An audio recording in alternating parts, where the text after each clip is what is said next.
Hello, everybody. I am Kim Scott, and welcome to the Radical Respect podcast. And I'm Wesley Faulkner, and we are here today with a very special episode with a very special guest.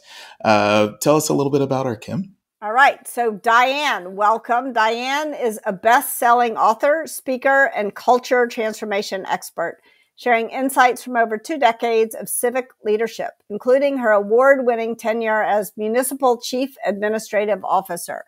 So, Diane, there is a lot of bullying in local politics and in all politics, in fact. And you had a quote that really caught my eye. So why don't you read it for folks, and then we can talk about it. Okay, well, just before I start, I wanted to thank you both for being here. It's an honor to be with you, and I look forward to our discussion. So the quote that I thought would be great to read, I think it would give a good understanding of the kind of dynamics and how this bullying plays out in local communities, is this one. And my book, Save Your City, begins with it. It says, "I no longer feel compelled to work for the community," said a rural mayor with a likeness to St. Nick in his very public midterm 2018 resignation letter.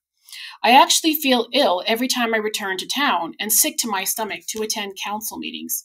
I'm not able to sleep at night due to worrying because of the divisiveness. It's affecting my health, and I won't suffer any longer."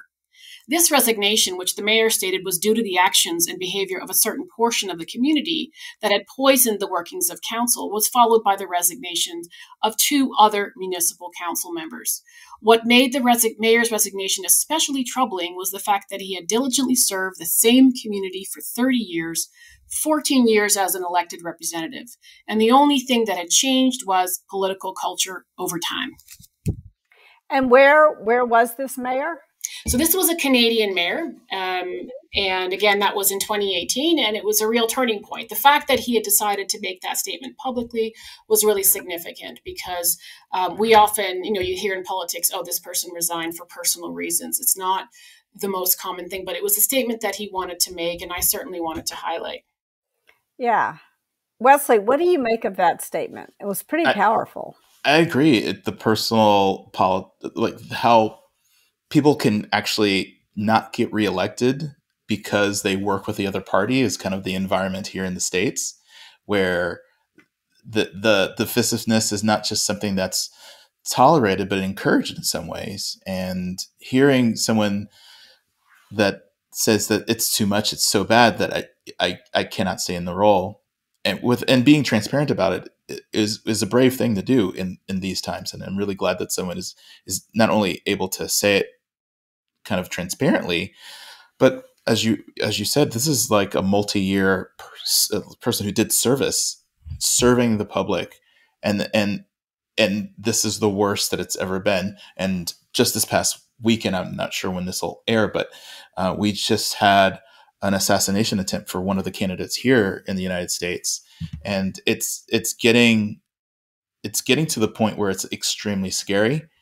And statements like that, I feel like a precursor, like a marker in history of kind of like a something you can plot on a graph of how bad this is getting. And I think it's also the other thing that I was thinking is we imagine in the United States that things are so much better in Canada. So I'm sad. I wish it were better. I wish there were somewhere, but I think it's like something about the times that we live in, not necessarily the place where we live. And I think it's really important to recognize that. So thank you for reading that, and thank the mayor for writing it. I mean, as Wesley said, I think it took a great deal of bravery for him to admit how he was feeling and to put it so eloquently. So thank you for reading that. And I saw it just like the way, thank you, just the way Wesley did as a sort of interesting marker, because in reality, this type of incivility and this type of behavior has been on the rise for over 20 years, if not longer. However, it was typically the people that were experiencing to greater degrees were those who are more socially vulnerable, or like women and people of color. And what tends to happen is that people are blamed for having experienced toxicity. Like, it's a simple critique to simply blame the target. It's used to explain it away, like, oh, they somehow brought it on themselves. And this is still the case. In Canada, a few months ago, a very high-profile mayor resigned, citing a toxic harassment culture and facing death threats. And that's when I wrote a big piece saying that, enough is enough. We've got to end the abuse of civic officials and staff. And you'd be surprised how many people try to, message me and say, well, somehow, like, the point is nobody deserves to be harassed and threatened with their lives because they're engaging in politics. And I really wanted to make that point. And what's interesting was I put it in the context, like in my book, I take readers on a journey from Bullyville to Sustainaville for a few reasons. First of all, to show that to highlight that we have a problem and that it's a widespread problem, to show what Bullyville really looks like, because civic cultures are just like dysfunctional workplaces and dysfunctional families. Very often we tend to think it's normal, like it becomes normalized for us, or we don't imagine that things can actually be different. So I wanted to show that we actually have agency in this and that we have a role to play, that we each have a sphere of influence, that culture isn't just it's something that happens to us, but it's something that's actually cultivated by the behaviors that we exhibit, that we foster, that we tolerate, that we celebrate, who we promote, all these points that you make so eloquently in Radical Respect. And I also wanted to build a shared understanding and respect between civic leaders and citizens on the importance of fostering a democratic culture, like a culture of self-governance in our communities, because local government is not just another workplace. I mean, it is a workplace, but it's one that actually shapes our communities. And ultimately, it's a matter of public interest, because, it's one thing to get a job somewhere and realize, oh, I have a toxic boss, but who's to blame if you've elected that person, right? And that sets the political culture and tone for your community. But in addition to that, when we live and work in poor civic cultures, it affects our ability collectively as communities to collaborate and to cooperate together to resolve the very real tsunami of issues that our communities are facing, from affordability and homelessness and infrastructure. It affects service delivery, and it ultimately affects our democracy, because democracy is won and lost in the cultures that we foster in our communities. And so I felt it was a real red flag. It reminded me actually of that ancient trajectory of Socrates, who also lived a very long life, and he was in his 70s. For years, when democracy was flourishing in Athens, his difficult questionings was tolerated and even respected. However, as soon as the culture had deteriorated after some political crises, this wise, respected man was condemned to execution by his own Athenian citizens on false trumped-up charges. So we didn't invent cancel culture, and cancel culture is everywhere today, and it's a product of Bullyville. It's a feature of it, and so in the book, I try and describe what this actually looks like. Like, we know what bullying looks like in a workplace, or for the most part, we do. But what does it look like in a community? And it's not just something that affects politicians, but things like reputation destruction are both threats and weapons of choices that erode the solidarity and trust in our communities. Yeah. So, Diane, I think that that it's important to sort of define bullying. So, Wesley, you and I have talked a fair amount. Wesley, how would you define bullying? Because I think that's really important. And I can talk a little bit about how I define it in Radical Respect as well. And then maybe we can talk about what we can do when we notice bullying as Upstanders, how we can intervene in some way. Yeah, bullying is when someone is mean, but they mean to be mean, and they really want to be. And it sounds like through this rhetoric, this power is done to not only have power over the person, but to show dominance as a spectacle to other people, for them to show that they are powerful. And I was thinking about how kind of the authoritarian dictatorship leadership that sounds like it's growing is because they amass people who want to be told what to do, or want to be, as opposed to people who want to contribute to add to the voice of what should be done. So they really, that strong leadership is something that is seen as a hallmark or a halo for those who are leaning in that direction. Yeah. So Diane, in Radical Respect, when Wesley and I have been talking about it, we've been talking about the difference between bias, prejudice, and bullying. Bias is not meaning it; it's kind of unconscious. Prejudice is meaning it. It's a very consciously held belief, usually incorporating an unfair and inaccurate stereotype. And bullying we define as just being mean. And there's so like a death threat is maybe an extreme, or even condemning someone to death for disagreeing with you. That goes into physical violence. Like that goes well beyond bullying. But I think that no matter what is happening, like when we notice someone being treated disrespectfully, there are things that we can do as upstanders. We can intervene in some way. We don't just have to let this happen. And the different ways that we talk about intervening, you can intervene directly, like, hey, that's not how we talk to each other in this meeting. You can also delegate. So let's say that the three of us are having a conversation, and you two think that I have said something that was disrespectful.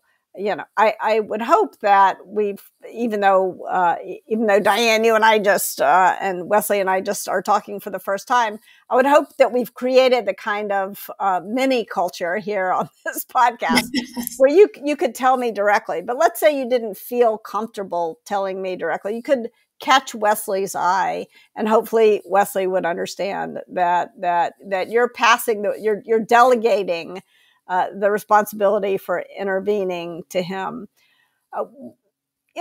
Another thing that you can do to be an upstander is you can delay. You can check in with the person who was harmed by the disrespectful attitude or behavior and talk to them later, and find out what you can do to best support them. And this, I think very often it's tempting to feel like, oh, I should have said something directly.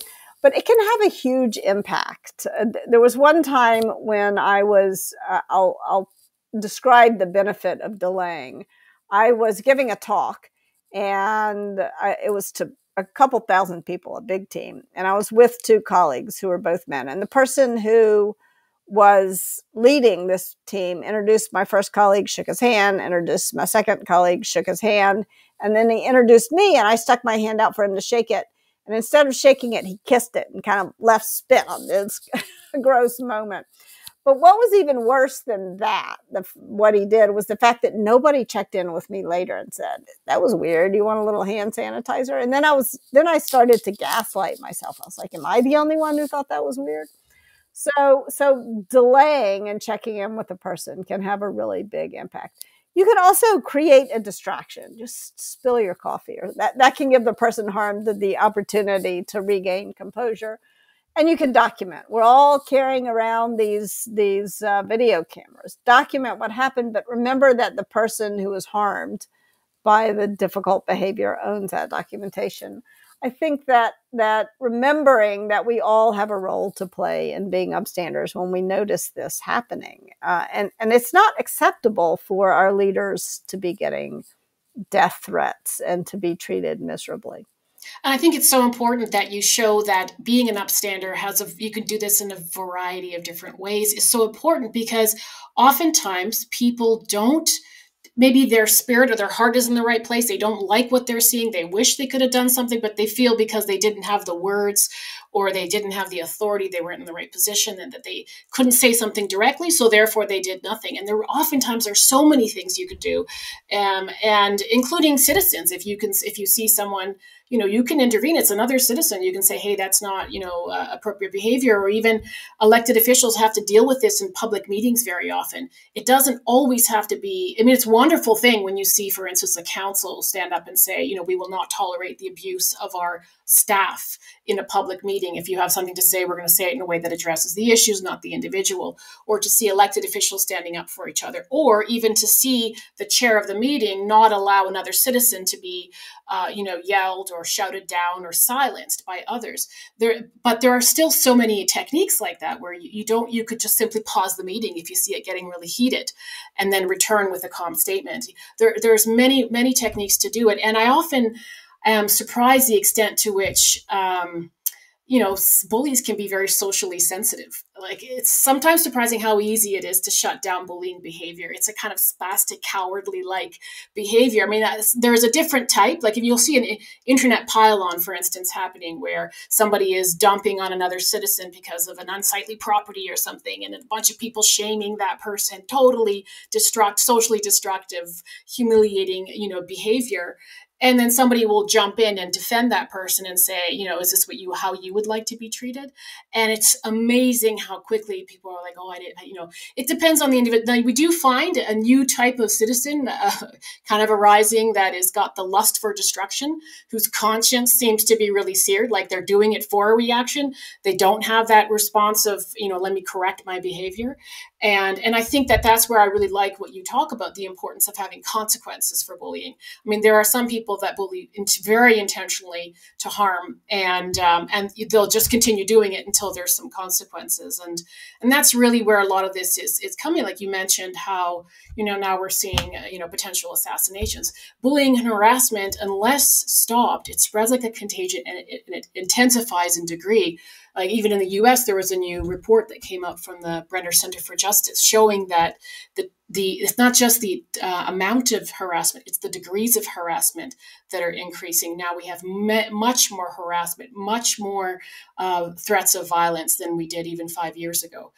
And this is why being an upstander and having consequences for bullying is so important to interrupt that kind of wildfire from taking off. I have a question. Wesley, go ahead. Yeah. We talk a lot about usually workplace bullying, workplace abuse, and that type of construct and structure.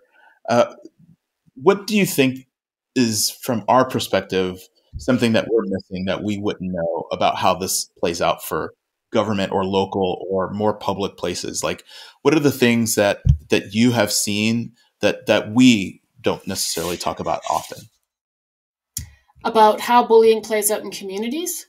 Yes. Yes. Yeah, well, I think it's some of the initial points that I was raising on how it actually impacts service delivery. So we have in some municipalities, for instance, frontline employees facing 50% facing some type of harassment. And we don't understand that what that actually means is those workplaces have a responsibility to provide a safe work environment. And so this results in grievances and investigations, in sick leave, in disability, in staff turnover. There's a huge shortage of people who are skilled and trained to operate water and sewer systems, and it's very specialized work. And so when we allow when we allow local governments, employees, and public servants to be mistreated, it has a huge impact on us collectively. And even in the sense of democratically, we see a lack of diversity of voices. Like, who wants to subject themselves to the politics of the snake pit? And the more socially insecure you are, the less likely you are to put your name forward for that. So at the very moment when we need the greatest diversity of individuals and the greatest diversity of ideas at the table to solve these problems that we're facing as communities, this toxic harassment culture is making it so much more difficult. It's affecting service delivery, but it's also affecting our democracy and our well-being. Because why do we live in cities and communities if it's not to bring about our collective well-being? Exactly. So Wesley, what are some of the best examples you've seen of upstanding, like in your career? And you manage communities, right, of people. So there's two things. One is what's an example of of something an individual can do when they notice someone being, disrespectful or worse to someone in a community. And also, what are the rules of engagement in communities that can prevent this kind of disrespectful behavior, because I do think part of it is setting up rules so that to minimize the odds, at least, that it happens, and to create consequences for what happens when it does. Yeah, I guess the good thing about operating a private community, which usually that's, if I'm managing a community, that's the kind that I deal with, is that you can kick people out. Unfortunately, with a public run service, you can't really kick out a citizen, but we have usually a strong code of conduct of how things will be adjudicated and the rules that people need to follow and what we want to foster. And so it really helps with defining how the type of content that people share and the type of reaction or retaliation that we won't tolerate. And people understand that there are certain gradually punitive damages based on the violation of that code of conduct. It could be a suspension, it could be muting, it could be just a timeout for a bit, or it could be expulsion to the community, where you're not allowed to participate in that community or any other communities that are run by or organization or company. So the ramifications aren't just for that one instance, but it could follow you along, and depending on the significance of the community, that could be really detrimental to your personal or professional growth. So making sure that those rules are established, but not just established, but enforced regularly and often, to make sure that if you let something slide, then people keep pushing that boundary, and then it gets worse, and you get that spiraling that you were talking about, Diane, just that kind of thing where just people are just finding that space. And so what we try to do is making sure that if it's a statement from us or a statement from someone in the community talking about the things that they saw or the things that they don't want to see, having it in written form is extremely powerful. And if it doesn't have to be super long form, but if it's, longer than a tweet of people that really extremely like talking about not only what they observed, but the harm that it caused and the reason why it shouldn't exist. Because having something explained in an encapsulated fashion allows people to comment, allows people to share, allows it to proliferate and live beyond just an interaction in a comment section on some post or something like that. But actually having it live on its own is one of the most powerful forms of kind of advocacy that makes it so that it can also be referenced. So things about communities is that you have to train them by giving them really good examples. And that's when you see elected people in office showing bad behavior. It does tacitly give other people they're able to mimic that behavior, because license to bully. Absolutely. Yeah, license to bully. If they can do that behavior, then that is something that's not only going to be punished, but it shows you get rewarded by getting a job in government and making the rules, which is even worse. And so it's very important. It's harder to remove someone who's from an elected position. But I would say being in the private sector seems it's not easy, but it's easier than it sounds like working in the public sector. But the bureaucracy and the lawmaking, I think we talked about in the pre-show, rules are one thing, ethics is another. So you can do things that are legal, but it could still be unethical. And if there is this feeling like we just need to do the letter of the law and this is allowed, ethics and civil engagement and how to do that in a productive manner really, really does need to be teased out and emphasized. Wesley, that's such a great point. And what's fascinating is that we live in this democracy where we each have, they used to call it, the ancient Greeks would call it that one system where we're both the ruler and the ruled. And they were always puzzled at how could it be that you could have a system like that? Because normally, if you're going to have an aristocracy or an oligarchy or some other form of government, the training for a civic leader was like 20, 30 years of intense training. And yet the little bit of civic education we did have has been almost systematically eroded. So now we've arrived at a situation where we have people driving like this powerful institutions inhabiting these democratic institutions with very little understanding of the democratic and foundational principles, with private experiences that are very different. Like people get elected into office, and just like you said, it's almost like they didn't realize the impact of their words. All of a sudden, you were a regular citizen. Today, you're an elected official, and you don't run your own ship. You need to collaborate. You need to cooperate. You need to hear diverse points of view and make decisions with scarce resources. And it's an entirely different skill set, and yet we barely train for it. And to mirror what you're saying in your communities that you're forming, it is interesting that 10, 20 years ago, we didn't all need codes of conduct and civility codes. And, now we have cities declaring themselves a city of ethics. But it is necessary today because you can get elected into government, or you can even be a city manager, run an entire city, never having taken a single course in ethics, and not even knowing what an ethical decision-making framework actually looks like. So absolutely, we do need those rules of the road. And the trouble is they only apply to civic leaders and potentially staff, but there's no rules of the road for citizens. Like, to imagine trying to get a community to sign a code of conduct that all citizens, in fact, there used to be one. There was called the Athenian Oath, and every citizen would declare that they would leave the city better off than it had been before, and have solidarity and brother and sisterhood with everyone in the community.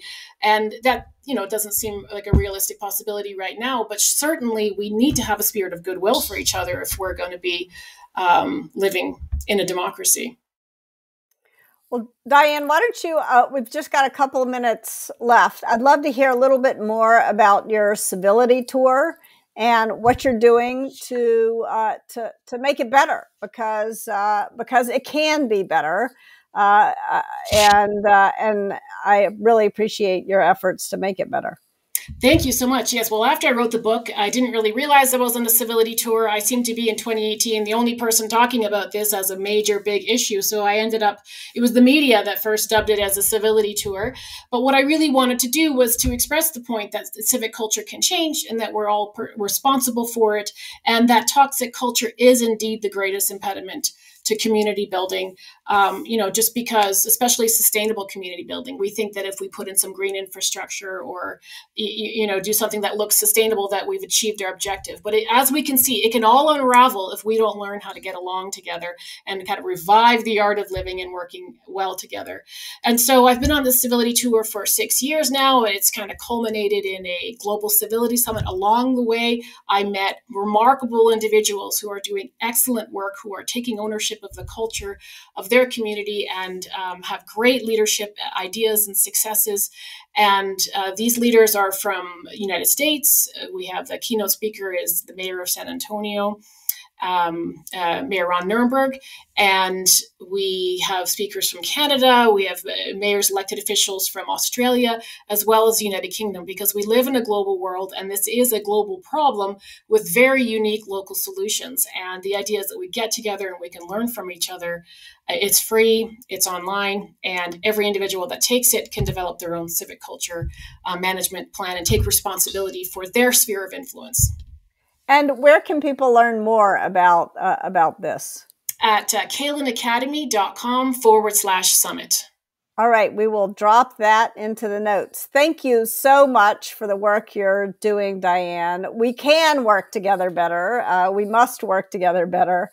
And thank you for helping us learn how to be both better upstanders and better leaders. My gosh, Kim and Wesley, thank you both for all the incredible work, visionary work you're doing that is greatly assisting us in the local government sector as well. Awesome. Thank you. Everyone. And bye. What were you going to say, Wesley? One last. You get the last word. Okay. I was going to say, if you have your own story about your civic engagement and how you've made things better, you can email us at hello@radicalrespectbook.com, and we would love to hear your story as well. And also, thank you, Diane, for your leadership to not only seeing the problem, but doing something about it. So really, really appreciate that. Thank you, Wesley. Take care, everyone. Take care.